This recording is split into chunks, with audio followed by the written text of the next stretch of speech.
Welcome. I hope everyone is doing well. I hope you're all enjoying this great conference. I know I am. So first of all, welcome everyone to my session today. I will be talking today about how we can use Azure API Management to build better security for our API platform. So let me start with introducing myself first. I'm Eldert. I come from the Netherlands, where I work at a company called Motion 10. So we focus on everything Microsoft, so Azure, Microsoft 365, Azure Infra, data analytics. So basically everything with Azure and cloud and things like that. And so personally, I'm the solution architect there, and so I do work a lot with Azure. I also do a lot of community work, so I love working with like these conferences, speaking, blogging, writing books, basically anything I can do with the community. So also thank you for having me today. And if you have any questions or any comments or anything, you can always contact me on Twitter. So my handle is here. So if you have any comments or something, please just let me know. I will also always contact you there. So why do we need API security? First of all, APIs are everywhere. APIs made over 83% of the web traffic in 2018. So everything these days is connected through APIs, exposed through APIs, and whenever we are building something, we are probably building it using APIs. However, APIs are also very vulnerable. So it's projected that by 2022, APIs will be most responsible for data breaches. And so we really have to think about, okay, how are we going to protect our APIs and how are we going to protect our data? And we would not be the first that have problem with APIs. For example, I've been looking and with Venmo, they actually had an API exposed, which means that someone could scrape millions of payments. So this is your financial data that is being scraped due to a misconfigured API. Well, how about Facebook? Facebook, one of the API breaches, actually exposed over 50 million user data profiles. So there's a lot of data that's out there that could have been prevented if the API was properly secured. Or how about the US Postal Server? Over 60 million users that got that data breached. And the largest one that I found, with Just Dial, over 100 million user details breached through the data due to a security breach in their API.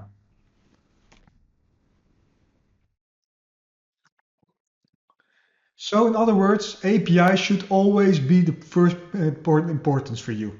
You should always think, whenever you're building API, how do I make sure that they are actually protected correctly and are just there in a secure way?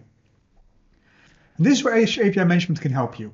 So Azure API Management can help you to build better security around your APIs. So very quick introduction to API Management. I think most of you would probably have heard of it already, so I'm not going to dive too deep into this. Whenever we look at our landscape, we normally have our services and data, so the things we are exposing. Let me just quickly grab the laser pointer over here.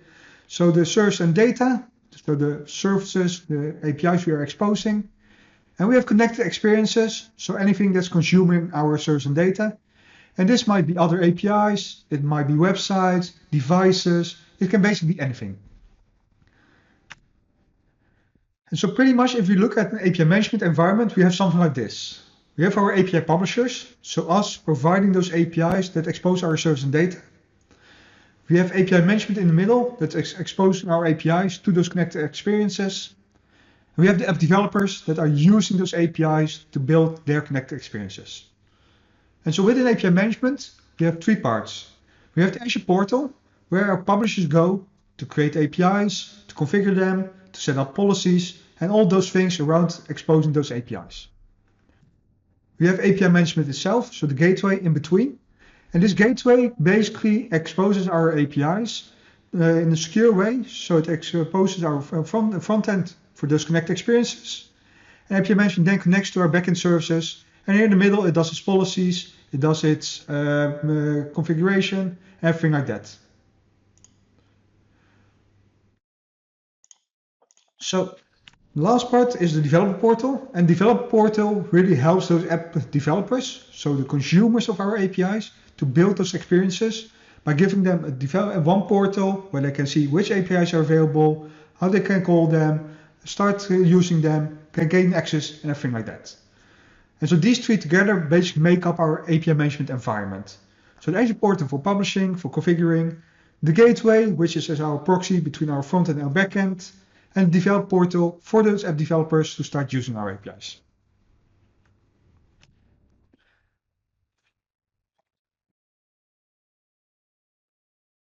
So how can we use API management and especially those policies to start building smarter services?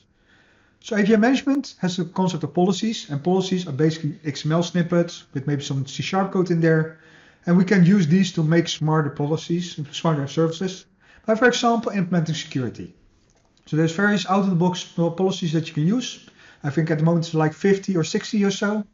And some of these policies are around security. So adding basic authentication, adding yacht validation, adding certificate authentication. So it's really about setting up the security. We also have APIs or policies around caching. So we can actually use caching with an API management. So no need to touch the backend. We just do this in API management. We just add 2 lines, and all of a sudden we have caching with an API management, and we don't have to call out to our backend service every time. We can implement throttling and rate limiting. So we can actually say, okay, you can only call this API, for example, once every minute or 10 times every minute, or maybe you can only use 300 requests per month. And this we can use on one side to implement things like DDoS protection. So you can only call us so many times per minute, so our backend doesn't get overwhelmed. Or we can use it to implement like something around, you can in our bronze product call us for 10 times per minute, in our silver product call us 100 times per minute, or something like that. And actually do monetization on this by adding products out there where you actually have to pay for more calls or for more resources. We can do transformations with the API management with those policies. So we can do, for example, protocol translations, where we can have a SOAP backend and expose this as a REST frontend, and the API management will just handle all this conversion for us. Or we can do like message transformations. So we can actually do transformations within our messages by using liquid templates. Don't overdo this. APIs are not the best place for this API management. There's better places like Logic Apps if you want to do complex transformations. But for simple transformations, this is the perfect place. And finally, implementing mocking. So when we get started, we often want to have mocking first, so we can do design first approach. And this allows us to have our API management already up and running, actually giving back responses, without the backend service in place yet. So this really allows us to just start building with 2 parties. So one party is building the front end, the other party is building the back end, and just have API management in between and use those policies to make sure they both can get started without having to wait on each other. And there's many more which I won't be all showing today, but I will be showing you some of these policies today. If you want to know more about this, always look at Azure Docs because everything is there. So let's see, when we start creating an API strategy, what different stages we would normally go through. And this is something that I see with all of our clients basically. So there's 3 different stages. And the first stage is private APIs. And this is where we normally will always start. So we create some APIs, maybe on our own services, our own backend, just for internal usage, just to make sure we can exchange some data between different applications. And that's how we normally start. So we start with a small landscape and start building a larger and larger private API landscape. At some point we might say, okay, we need to bring in some partners. So we might want to do some integration, for example, with our vendor or with our customers.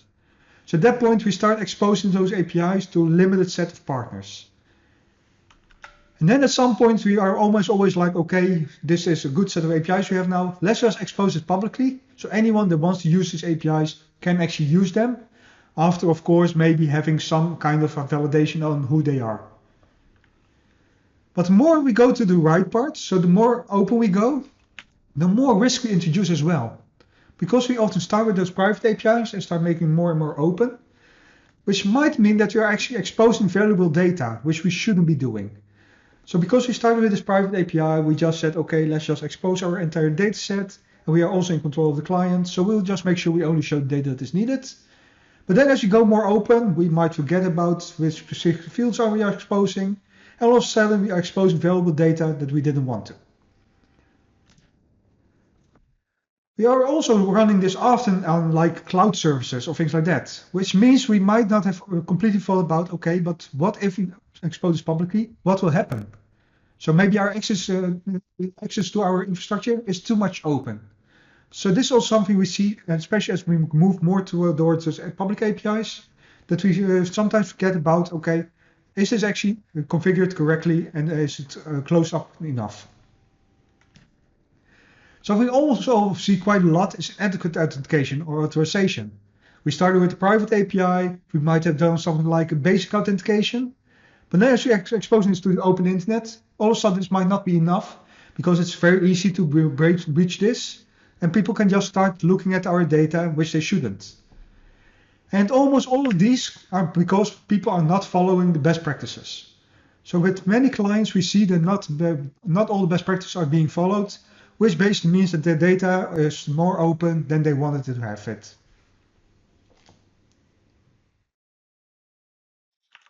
So let's have a look at these different best practices. And so the list I'm going to show today comes from apifriends.com. That's just one of them out there, but this is one we use with most of our clients because it's just a very nice list of, okay, what should you be doing and what should you be doing and how can you mitigate this. So first of all, be cryptic. Make sure that whatever goes over the line is not in the clear, but it's also encrypted.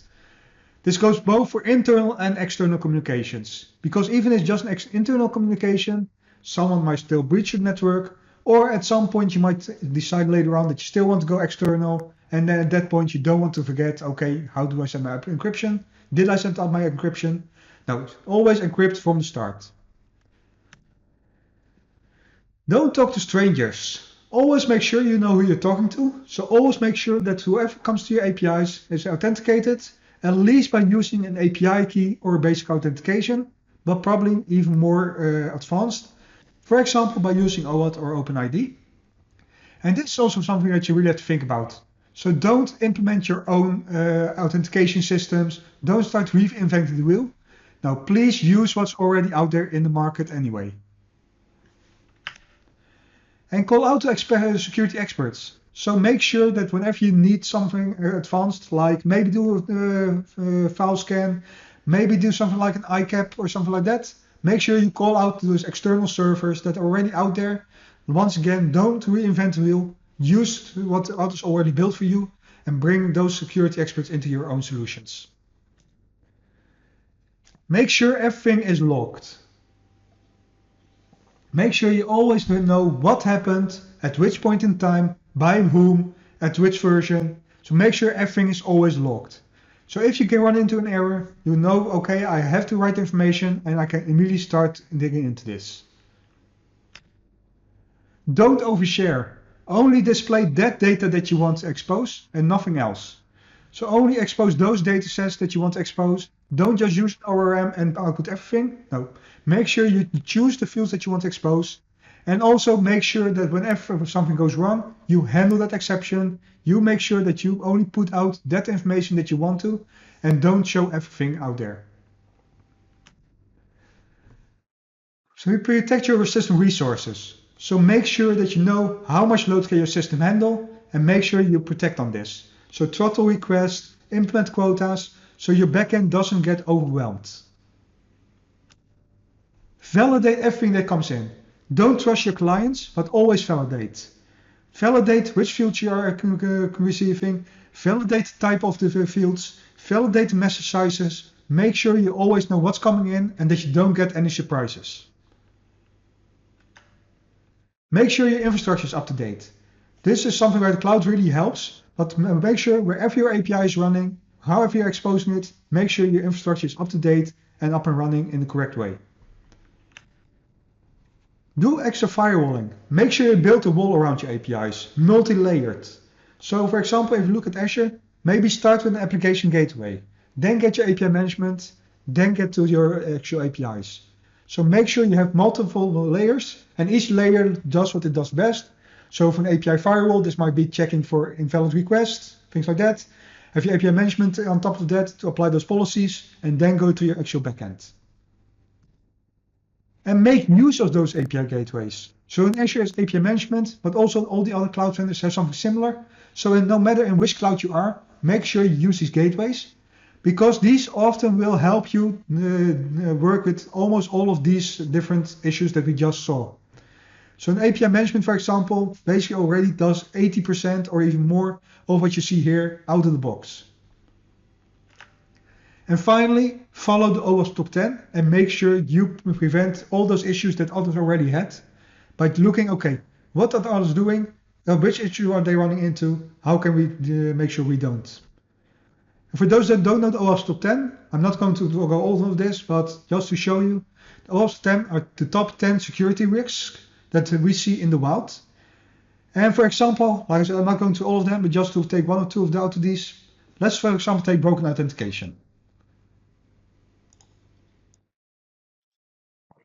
So broken authentication is really about, okay, I have an API and I might be missing authentication on top of it. I might be having a weak authentication, or I might not validate my authentication correctly. And so all of these are basically mean that your API is overexposed and means that you don't have the right security on top of that. Another one we see often is security misconfiguration. For example, not using HTTPS, not setting cores, not setting security headers. So like I said, I'm not going to go to all of these. We will see some of these in just a moment in my demos. But please do make sure you go through all of these on your own. I will share my slides later, or you can go to this website. But I will be sharing my slides later as well on my Twitter account. So if you want those, please just look there. But please look into these different security risks and make sure you mitigate these. So let's go to demos. I think we all know, okay, what can we do with API management? So now let's actually look at how we can use API management to mitigate some of these OWASP top 10 security risks. And the first one I want to show you is broken authentication. So broken authentication is really about unprotected APIs. So just an open API without any protection on top of it. Weak authentication, for example, if you are publishing something out to the open internet, maybe you don't just to have like basic authentication on top of that. We probably want some stronger authentication. Or lack of access token validations. So we actually do have authentication on top of it, but we don't properly validate that access token that we are receiving. So let's see how API management can help with broken authentication. So for this, I go over here to my demo environment, and here I first want to show you my API that I'm running. So I'm running this API in Azure, and this API is just an Azure app service. So as you can see, it's running here. This is my API over here. Let's just call out to this to see what this does. So I have my API over here. I just sent to retrieve all repairs. As you can see, this will bring some data around repairs. Now, how should I use this? So this is part of an application I built. So in this application, well, this would be the application. And this is something that comes from an actual client case where they manage like traffic light, generators next to the streets, things like that. And they can just use this to ask for new repairs and handle those repairs. Now, as you can see, this is just a normal Windows application. And so why is it important to handle our authentication well? Because whenever we open this, someone could just install Fiddler or something on the local machine. And now I can actually see, okay, I'm calling out to my API management. I'm using basic authentication. I'm using this API management key. And they can just grab this and start using, like I just showed you, use REST client or Postman or something else to start looking into this. And then all of a sudden they can not just see the data I'm showing here. So in this case, I just have over here, I have some data about, okay, which repairs we requested. But I can even see, if I go back to the JSON over here, I can see all the data that's actually coming back from my API. So as you can understand, this is not something that you would want out in the open. Because now anyone can just use this and all of a sudden can just go out to my API. So let's go over here. Let's come back. And as you can see, this is just a simple API. I can retrieve my repairs. I can create a new repair.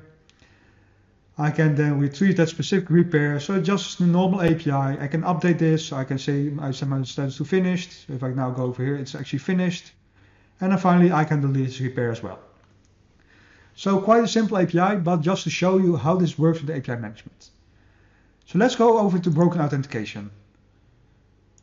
So this API, as I just showed you, at the moment doesn't have any authentication on itself. So what first I'm going to do is not expose the API itself, but you expose it through API management. So if I go over here, just close this quickly. So if I go over here to my API management, what I want to show you is first this clean API. This is just the API that we just saw with, on the app service. It's exposed now to API management. So this is very easy to do. You can just add a new API. You can select your app service and it will then just scaffold your API and just see, okay, which requests do you have, which operations, everything like that. And this is just created for you. As you can see, I've got my create, repair, my delete, the two gets and update. So now this is an API management, and like I said, this doesn't have anything on it. So I can just now call out to API management using, of course, the right subscription key, and then just use this to call my API. Over here, just let me quickly show you this. Like this is, actually over here. So this is my API management now. And what I'm now going to do first is add some basic authentication because I want to have some authentication on this. So if we go over here to my basic authentication, the first thing I will do is just say, okay, for all my different operations, so I got all operations. I can also do this on a specific operation. I could do this on the service level as well. But in this case, I'm doing for all the operations of this particular API. So what I do here is I first call out to my key vault. And key vault, Azure Key Vault allows me to store secrets in a secure location, and I can then use this for my different applications. So for now, I still have need to use this send request operation. I'm thinking at some point Key Vault will be better integrated, but for now I just call out to my endpoint for my basic authentication password. I then use this password to set my variable, and then I have a check here. So I check for a header. So I check for the authorization header, so basic authentication. And if this doesn't contain the value of my basic authentication, I would say, okay, then you failed. After that, I will just call my backend URL. So in this case, that's my API that I just showed you. And I will then just call out to the right operation then. So let's have a look over here. So if I send this without my basic authentication header, but with my subscription key, I should see, okay, I'm missing this authentication header. So indeed, I get an unauthorized back. Now let's try this with basic authentication over here. So over here, I'm not going to send my basic authentication. I'm going to use the basic authentication password for my environment variables. And if I now send in this, I will get, okay, this is actually okay. And to just show you that I actually use this authorization header for this, let's just say, okay, let's call this with test instead. And now we'll see again, once again, it's unauthorized. So now with just like a few lines of code, like this is all I needed to do. I now all of a sudden have updated my API to implement basic authentication. But like I said, basic authentication is probably not the best type of authentication. So I probably want to do a bit more on this. So let's go over to the next one where I actually implement OAuth on this. So OAuth, we can use OAuth for different providers. In my case, I'm going to use Microsoft's Azure Active Directory. But I could also use something like Okta, Auth0, or one of the other providers out there. Pretty much the same way. So what I'm going to do now is once again, I'm going out to my Key Vault. Now in this case, I'm going to get my application ID because I need to register, of course, my application ID within Azure Active Directory. And then I'm going to use this to get my login, to do my validation of my yacht token. So I'm going to get my OpenID, which in this case is my Active Directory endpoint. I'm going to get my audience back, and I'm going to check two claims here. So one is my audience, the other is my ISS. And these two together, of course, only can come back for my Active Directory. But with these two together, I know, okay, my audience, are you actually allowed to call this specific API? And with ISS, I know, okay, you actually authenticated with my Active Directory. Let's go over here. I can now do my authentication. So I now get my bearer token back. We can use something like yacht.io to check what is in here. So, okay, accept. As you can see, I have my audience over here. I have my ISS over here, and I can see, okay, I was actually connected with Active Directory, and that's how I got my yacht token back. Now, if I send this over with my basic OAuth authentication now, I should be getting back my results as well. But now if I say, okay, I actually did something different here, so I don't have the right scope, for example. So if I send this with an invalid operation, I should be getting back that actually, yes, I'm unauthorized, my access token is missing or invalid. So indeed, it does see, okay, you are now using OAuth 2. And once again, it's just a few lines of code. So just with, let's go back over here. With just these few lines of code, like this is all I need to actually add, like just my validate yacht. This is all I need to add to implement OAuth 2 authentication on top of my API. So now my API is securely connected, and everyone can just use this now with good authentication on top of it. So that's the first part that I want to show you today is, okay, how do I solve my broken authentication? So the next one I want to show you is security misconfiguration. So let's have a look at with different type of security misconfiguration we can have. First of all, misconfigured HTTP headers. So that's the one I actually just showed you. Like I didn't call it out, I will show you in just a second. I was actually calling this over HTTP. So anyone that can get onto my network can install, for example, Fiddler, and can all of a sudden sniff my request and see what's happening there. I'm also exposing unnecessary HTTP methods because I can actually call out to my delete method, which might not be something that I want to expose to everyone. But this API is now publicly exposed, and everyone can now know, okay, so I can now create a request or get a request. Might also just think, well, if I can use this for an endpoint for creating a request, I can probably also do a delete request there. And at the moment, that's indeed still the case. And something that we see a lot is verbose error messages. So just passing back the complete error message from my backend to my frontend, which might be bringing out some of the issues like seeing what ORM I'm using and helps to give people an attack vector over there. So let's see how we can use API Management to work with this. So if I go over to my, actually let me just show first here. So what you just saw is I was calling out to my API Management using HTTP. This is not what I want to do, so let's first fix this. So I go to my next one, and this is one that's actually quite easy to fix, like very easy, because if I go to my settings on my API Management, I can just say, okay, I want to have only HTTPS. So over here, I still have both, so I can do both HTTP or HTTPS, but by just changing this one value to HTTPS, no longer can I call this on HTTP. Let's go back over here. Let's go over to my security misconfigurations. And now if I call out, so let's just first authenticate with my OAuth. And if I now call out to my HTTP endpoint for demo 3, I should be getting resource not found. So it actually sees, okay, I know there's this demo 3 environment out here on this API, but I don't find this HTTP endpoint. Instead, if I call out this out over HTTPS, let's do that now. If I call out over HTTPS, it does work. So still the same endpoint, only I now am using HTTPS instead of HTTP. So no longer can I call this over HTTP. So that's already another security issue fixed. Next, let's go over here and go to my catch errors. So if I go to my design now, and actually what I first want to show you is over here, I still have this delete repair exposed. So to fix this, I can just very easily say, okay, delete this. So in my catch errors, I actually have deleted my delete operation. So now anyone that's calling this endpoint can no longer call my delete operation. Delete operation is now only available from inside my own network. Another one I want to show you over here is how can we fix invalid error messages. So what I'm doing over here is whenever I get a 500 response back from my backend, so when it's over 500, so anything in the 500 range, I will actually check, okay, what type of response did I get back? And then depending on that, I will say, okay, either my repair with an ID was not found, or just in general an error occurred.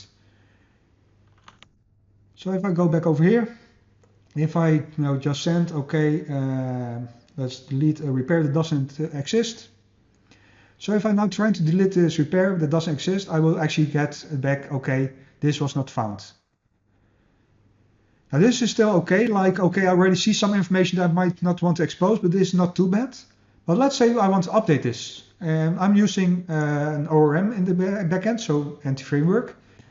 And what I'm doing is just passing back my complete response from my ORM back to my front end. As you can see, if I now update something that doesn't exist, I get this entire stack trace. And this gives a big attack vector for anyone that wants to start attacking me, because they now know I'm using anti-framework and they can now start to looking into issues with that. So instead, I'm now going to call the same thing, but now with my other. So I just called out to demo 3, so which one for earlier demo.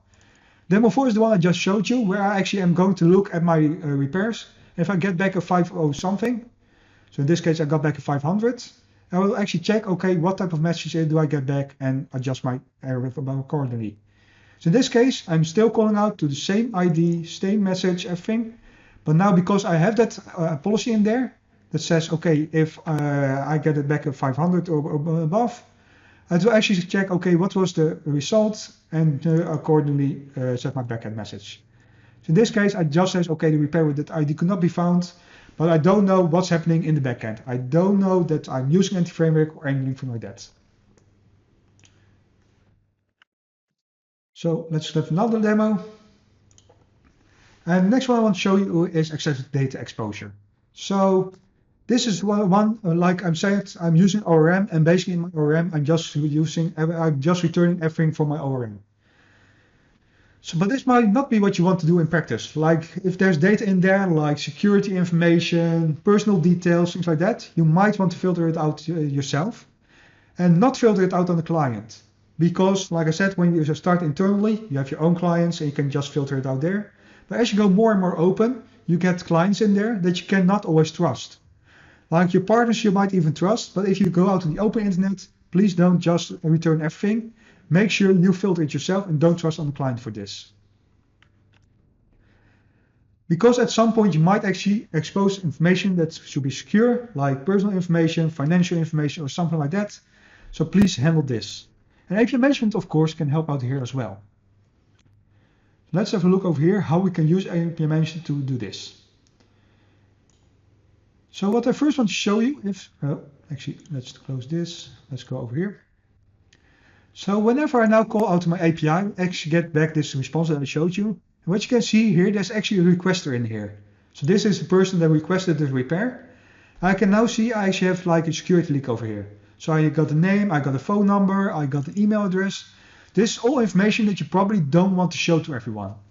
Probably only want to show, okay, these are the repairs that are currently open, maybe a status or something like that. But this requester information should probably only stay in your own environment. So how can we use API management to remove the sensitive data? Now, like I said, this is because I'm using ORM, I just get back the whole object.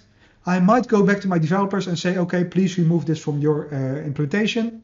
But that doesn't always work. My developers don't have time to make changes. It's something that is running in production and we cannot really touch. There's very many different reasons why we cannot change this on our backend. So let's instead use API management for this.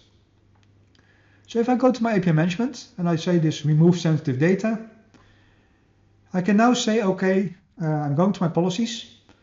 And what I'm going to do now is actually in my response, so in my outbound, so this is what the response back to my client, do a set body, and then just say, okay, get me my body and remove my sensitive data. So let me just go over here. So first I get my content, so my response content, I get a body as a string.